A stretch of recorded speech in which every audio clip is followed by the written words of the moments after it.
Hey guys, Drew here over at Rev Hiker Outdoors, and I wanted to bring you a video about ultralight hiking footwear. One of the most important things you're going to have, and pretty hotly debated subject. You know, when I was traditional backpacker and stuff like that, people would wear the big boots and they want the stiffest sole possible and all that kind of stuff. And I used to have all that stuff, and I still have some of those boots. But they're heavy and they weigh you down, and you know, as I went ultralight, kind of everything I wore and everything I did went ultralight as well. So I just want to give you a few options out there. You may not like some of them, and that's okay, but you know, I would encourage you to try a bunch of different options out. It's what I've done, and I find that for different situations I use a different shoe. So the first one to go through is something like this, not necessarily this particular one, but this is a Merrell Yokota Trail. It's just kind of like a hiking sneaker type thing. So you can get some sort of hiking sneaker or trail runner, which is going to be a lot lighter than this. But for me, when it's going to be muddy and nasty, which it frequently is in the Adirondacks, sometimes I like a waterproof shoe like this. Yes, it's a little heavier, but the trails in the Adirondacks tend to be very, very stony, and you're climbing on a lot of boulders. So sometimes you want a little more support, especially in the beginning if you're starting to get out of boots, because your feet will hurt badly if you try to just jump right into something that's super light. Other trails around the country that I've been on are not like that. They're just nice, smooth footpaths.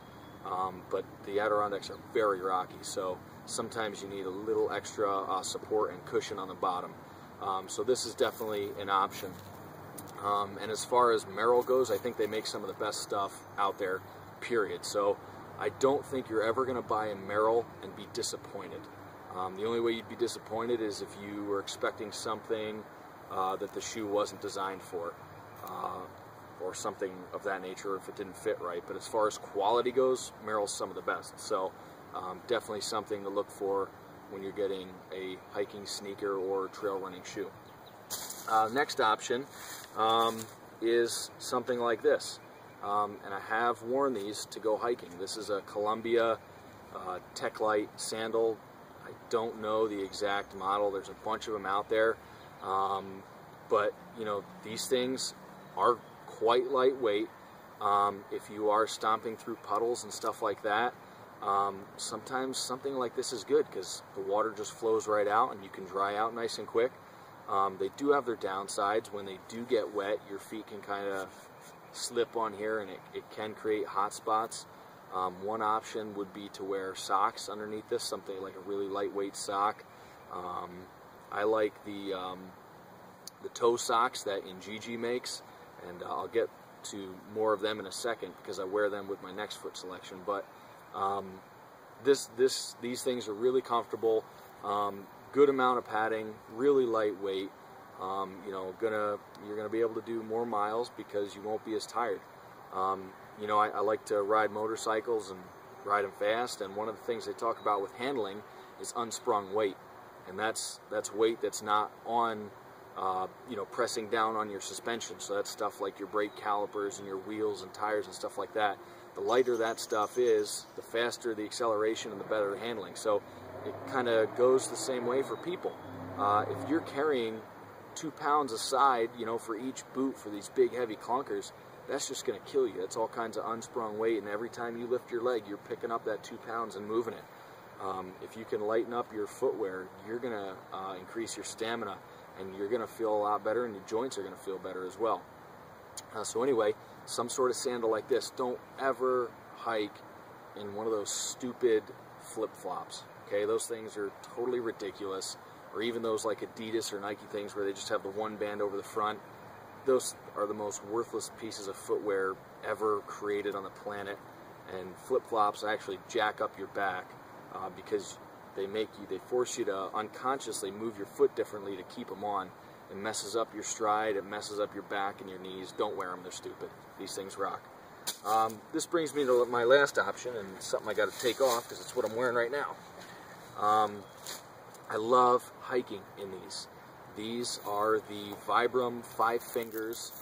This is the Bormio model, and I absolutely love this thing. I did a trip last fall in them for the first time when I finally did a trip with them, and it was great. The first day, well, it was just an overnighter, and between going in and doing my hiking and coming back out, I did about 17 miles, and they were super comfortable. You do have to walk a little differently in them, however, because they are thin, and so if you do try to hike with something like this, or even one of the mesh models with the lower cut, I just prefer the leather ones, especially for waterproof and stuff like that. I've waterproofed these pretty well, and I always wear the Ngigi 5 Finger socks with them. Works great, prevents sweat and all that stuff. So anyway, these have a great lining in them. This very soft lining works out really well. Zipper closure, once you get used to it, they're really easy to go on and off. And I've done, like I said, a bunch of miles in the craggy Adirondack rocky trails, and they held up really well. My feet were a little bit sore, so it's definitely something that you have to get used to. But the more you wear them, the more you use them, the more you kind of beat up on your feet, the tougher they'll get, and these things will be great. And these things weigh like nothing. And these are heavy compared to some other 5 Fingers.